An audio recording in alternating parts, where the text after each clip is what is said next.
Hello, everyone. Welcome to TOI Sports, your daily guide to cricket and Indian cricket and all that around cricket. Right now, with the ICC Champions Trophy underway in both Pakistan and UAE, we are here to talk about India's match, which was played yesterday against Bangladesh, and also about today's game that's going on right now between South Africa and Afghanistan. Joining me today on the show are two eminent personalities. We've got Dwaipen Datta joining us from Chennai, and we also have Nitin Naik joining us from Mumbai. Uh, Hi. Gentlemen, thanks a lot for joining me today on this. Dwaipen, I want to start off with you. You were never in doubt about India's performance in this match against Bangladesh. Uh, uh, did you feel at any stage yesterday when the chase was on that it is going to get a bit tricky?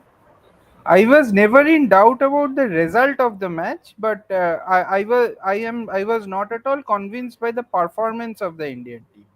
The because Bangladesh, being Bangladesh, India has enough wherewithal to win against Bangladesh. That catch that Zakir Ali dropped at that crucial juncture, even if he had caught it, India would have managed it the way Shubman Gill batted.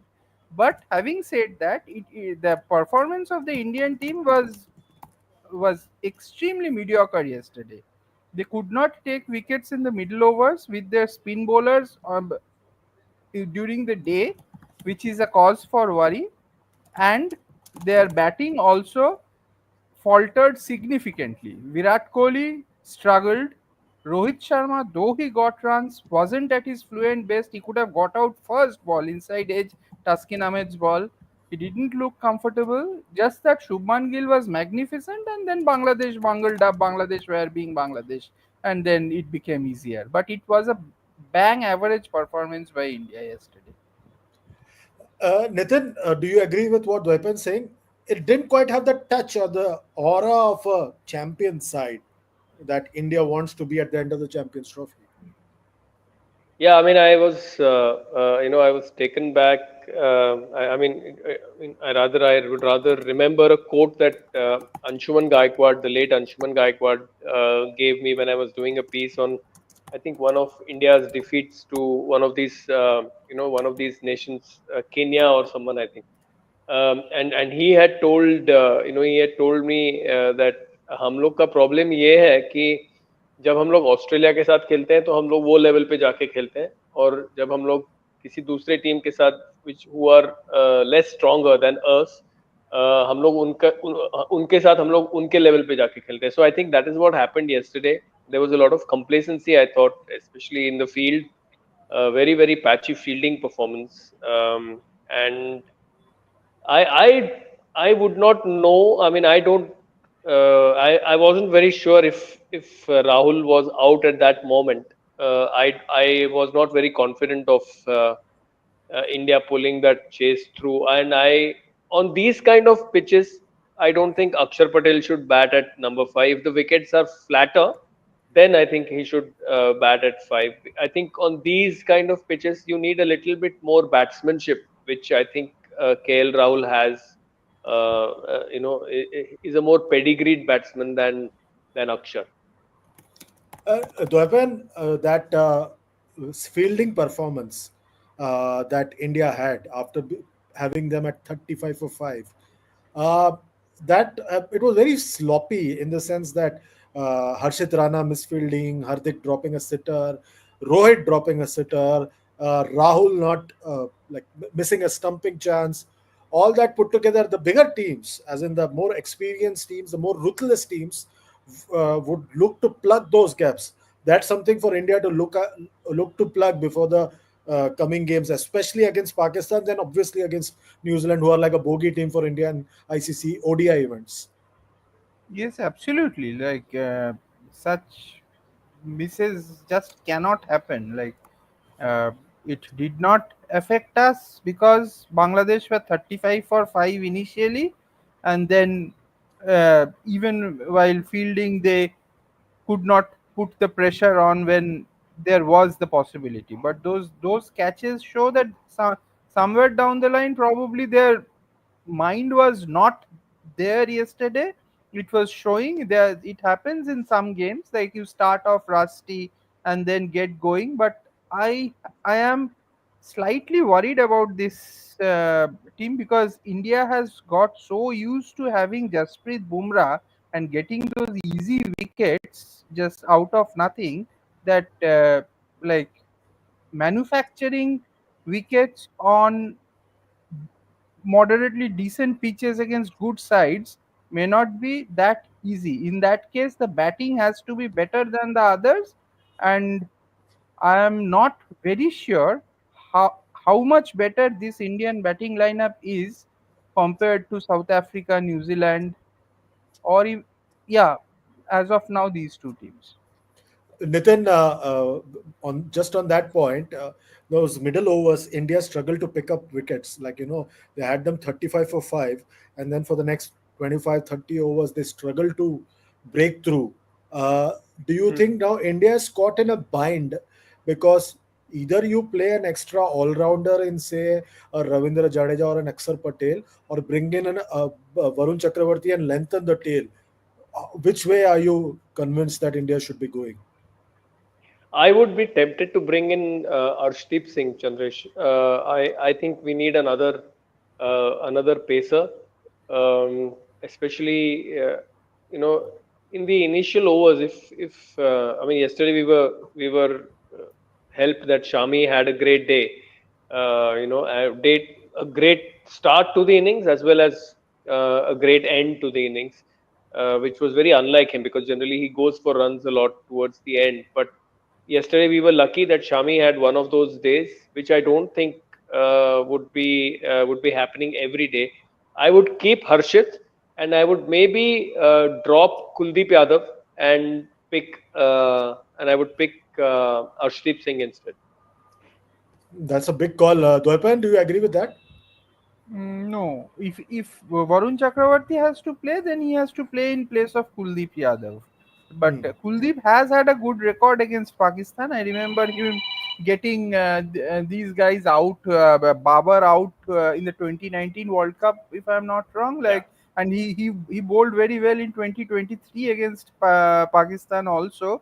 So he has a very good record against Pakistan. He has a bit of a mental edge, but the fact that people have been seeing Kuldeep and reading him and played him, that this Pakistan team can come slightly prepared against Kuldeep Jadhav. So it is important. If Varun Chakravarti has to play, then he needs to play in place of Kuldeep Yadav. And the fact that Pakistan hasn't played Varun can work in his favor, because there is this kind of unknown factor about him which can work in his favor. And if Arshdeep has to play, he has to play in place of Harshit Rana. I don't think three pacers, three spinners theory, from that India should deviate from that template on these pitches. Interesting. Because if you see the bowling figures, we had Ravindra Jadeja bowling 9 overs for 37, and Kuldeep Yadav did not pick up a wicket in those 10 overs that he bowled, 10 overs for 43. And Hardik Pandya bowled just 4 overs, gave away 20 runs. Uh, how do you look at Hardik Pandya's role, Nitin? Yesterday he bowled just 4 overs, he dropped a sitter. Later he did make up for that and picked up another catch. But how important is he to the balance of this lineup, considering the other games that are coming up? I think what they're looking at is the way they look at Hardik's role is not give him 10 overs, but if he can pitch in with 4 or 5 overs, and I think the way Rohit likes to operate is give 5 overs to Akshar and 5 overs to Hardik. But yesterday, what happened was Akshar picked up those early wickets, but he also went for 20 runs, I think, in 1 over. In towards the end, where I think Tauhid Ridai hit him for two sixes. So I think that's the way Rohit looks at give Akshar 5, give Hardik 5. But I feel that yesterday Rohit also erred a bit tactically in the sense that when they were 35 for 5, he kind of spread the field a bit and allowed those singles to come and let the partnership prosper a bit. But I feel that uh, Hardik is undroppable yaar, in white ball cricket. You cannot. He'll give you on wickets which are slightly. bouncier and on wickets which could help seamers. I think he's the one who will get you the wickets. I think in Ahmedabad also. I think he after Shami, sorry, after Siraj, I think got Shafiq out.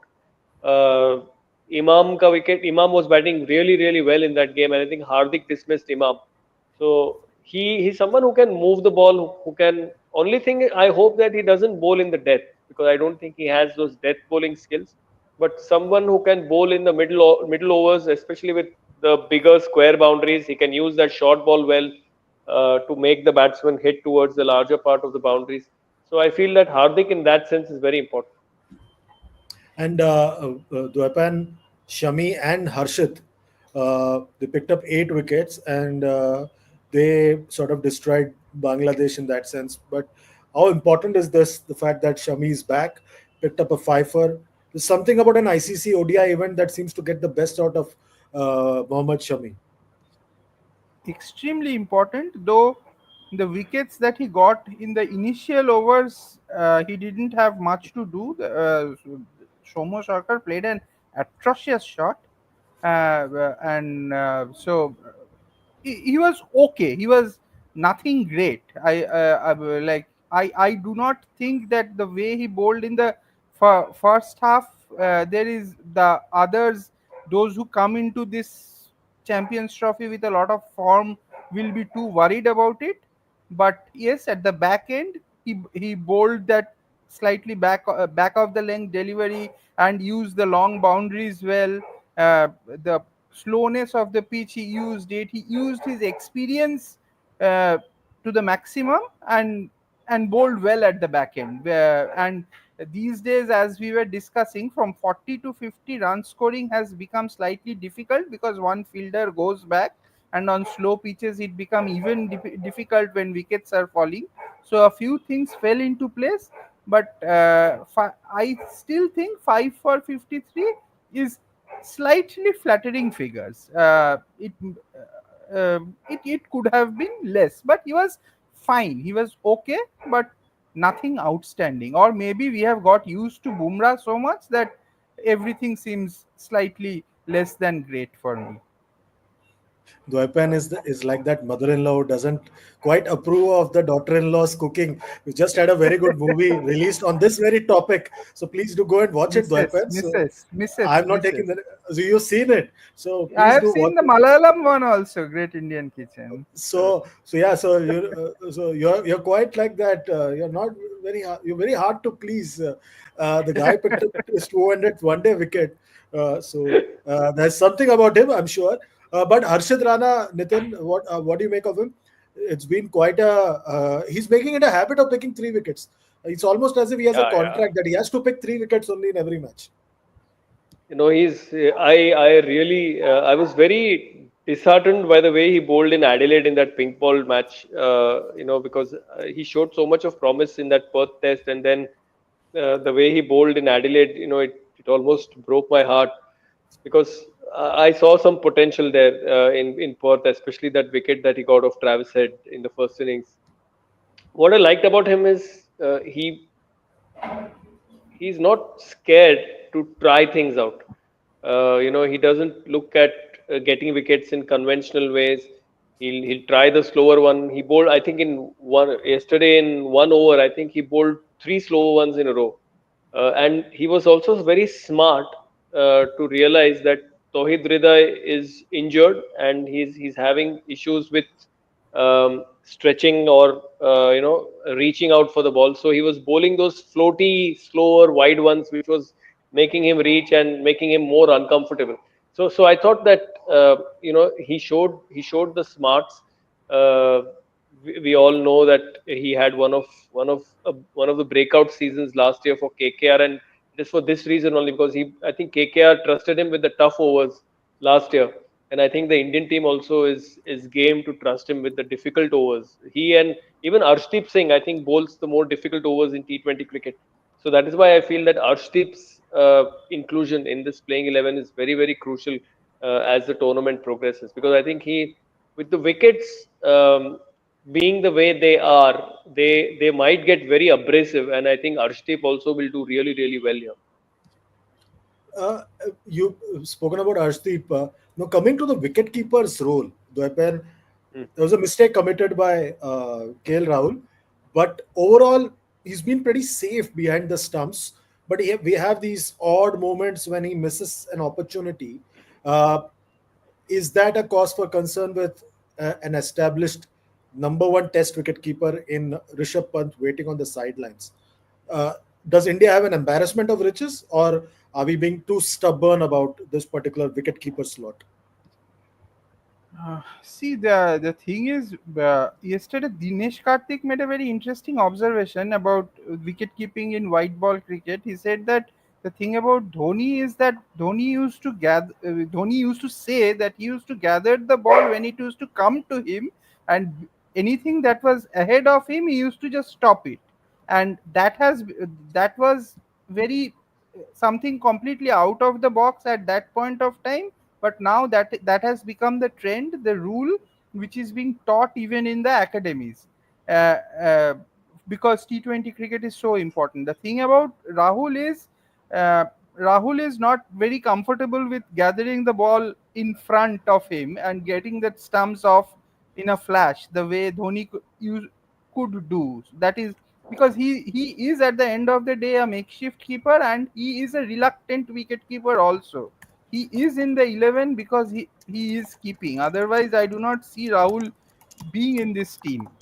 And if you ask me if there is a choice between Rishabh Pant and KL Rahul, I still do not know why Rishabh Pant is being made to sit out. I really do not know. I do not have an answer from where, for me, Rishabh Pant is a gun player. He is something as good as Adam Gilchrist, and when a player of that quality you have in your arsenal, you do not make him sit out. Nitin, do you have an answer to that question? Yeah, I think I would try and make a place for him, like Dhoni tried to make a space for Rohit Sharma, and even for all the media speculation surrounding the relationship between Virat Kohli and Rohit Sharma. I think Virat went out of his way to make Rohit, a regular feature in Test match cricket by making him into a Test opener, and that almost proved to be, the turning point of his Test match career. Um, so you need a slightly out of the box thinking over here. Maybe drop one bowler and try and make Rishabh Pant play. Maybe drop one all rounder. That's why I think the three pacers plus Hardik balance might allow you to play Rishabh Pant by dropping one all rounder. I think, but what's happening here is that Jadeja with the ball and Akshar with the bat give you that combination, of two in one. So that is what is, I think it gives you a batting depth which is notional, but I don't think that if you're chasing eight and over, this might help you. But if you have more depth in your bowling, it will ensure that you won't be chasing eight runs and over. So, see, this is why I feel that you need slightly. Yesterday, I thought that we were lucky that Bangladesh lost those early wickets, but if we end up against a South Africa or a New Zealand, who are very very solid batting lineups, then I don't think this team will be able to chase 300 or 280 plus on this kind of a pitch with batting lineup like Akshar and Jadeja at 5 and 6. Interesting. Coming to the batting now, Dwapan, we look at the batting. Rohit Sharma started off well. It sort of set the momentum by scoring about 70 in the first 10 overs in the power play. And then it was quite easy for Shubman Gill to just maneuver the bowling around and bat at his own pace. And this, I think, is a strength for Indian cricket, that we have the aggression in the T20 side, where we've got the likes of Sky, Abhishek Sharma, Sanju Samson, and so on and so forth, and Tilak Verma. Whereas in the one-day setup, we've got this correct players like Shubman Gill, Shreyas Iyer, KL Rahul, and dare I say the two seniors, Virat Kohli and Rohit Sharma, who can get aggressive when required, just like we saw with KL Rahul yesterday. Yes, of course. If you have to talk about the Shubman Gill innings, it was I think it was a magnificent innings. It was very well planned, well executed. According to the situation, like when Rohit was taking his chances, he ensured that he is there. He doesn't throw his wicket away, and then I love such people who can anchor the innings. It is slowly going out of cricket these days. This anchor players, anchor men, but when I started watching cricket, the likes of Gavaskar, Desmond Haynes, these players could anchor the innings. That thing has slowly is going out. But whenever I see that and somebody doing it and at a rate of maybe 85 strike rate, 129 balls, 101 is something like that on a kind of difficult wicket. So on a not a belter kind of a wicket, it really feels good. It was a very very good innings yesterday. That's why I am saying even if KL Rahul had got out, Shubman Gill never looked like getting out yesterday. So if Shubman Gill would have taken India home. So it was that good. Nitin, do you agree with my theory that India is blessed that you have got two different batting lineups for one dayers and T20s, and the one day batting lineup is almost like the cultured batting lineup as compared to the helter skelter approach in the T20 batting lineup. Yeah, yeah, and I think he's learned so much by playing with Virat Kohli, especially during the World Cups. I think they had two beautiful partnerships, once against Sri Lanka and once against New Zealand in the semi-final, both at the Wankhede. And I think they bat also very well with each other. They run well between, and I think he's learned the art of constructing a one-day innings while batting along with Virat Kohli so much. No wonder he idolizes him so much. And what I liked about him was he did not loft the ball after, I think between 50 and 80, I don't think he hit a boundary. I think he just collected singles. And even when Shreyas Iyer and Akshar Patel got out, he never kind of he realized that I have to be here. It almost reminded you of an Asia Cup innings he played against Bangladesh in Colombo, which unfortunately ended up in a losing cause. But there also he got 100, where the rest of the batting lineup collapsed. Uh, what the kind of innings that he played here yesterday was what someone probably needed to do in Sri Lanka when India were Rohit departed after giving India very very quick starts, and then we struggled to chase down even 230ish, 240ish totals because nobody really was willing to graft there. Even and yesterday, I thought we were falling in a similar kind of trap where Akshar and Shreyas Iyer, instead of just staying there and maneuvering the ball, they just perished to lofted shots. But I think Shubman Gill, I think we all know now why he's being groomed for higher responsibilities, and I think the word traveled during that Ranchi innings in the second innings where he kind of shepherded Dhruv Jurel and he took India home, and I think that's what probably convinced the team management, and at least that is what the theory goes. That's what convinced the team management that this is the guy maybe who we need to invest in terms of leadership. Absolutely. That's that about yesterday's game. Today we have another game, but today's game is being played in Karachi, the national stadium in Karachi. It's a Group B game between South Africa and Afghanistan. South Africa batted first and made 315 for six. Ryan Rickelton scored his maiden 103, and the skipper Tempa Bavuma and Rasi van der Dussen also scored 50. So did South Africa's T20 captain Aiden Markram. Dwepan, how do you look at that particular contest? Like I said, it seems to be tournament in two halves. One happening in Karachi, one happening in Pakistan, one happening in UAE. The pitches seem to be chalk and cheese.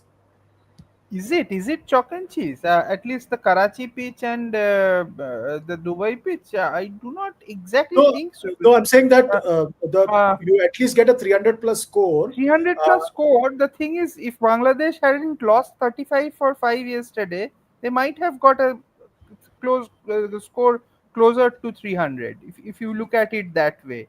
So whether it is chalk and cheese, we will find out after a game where two opponents are well matched.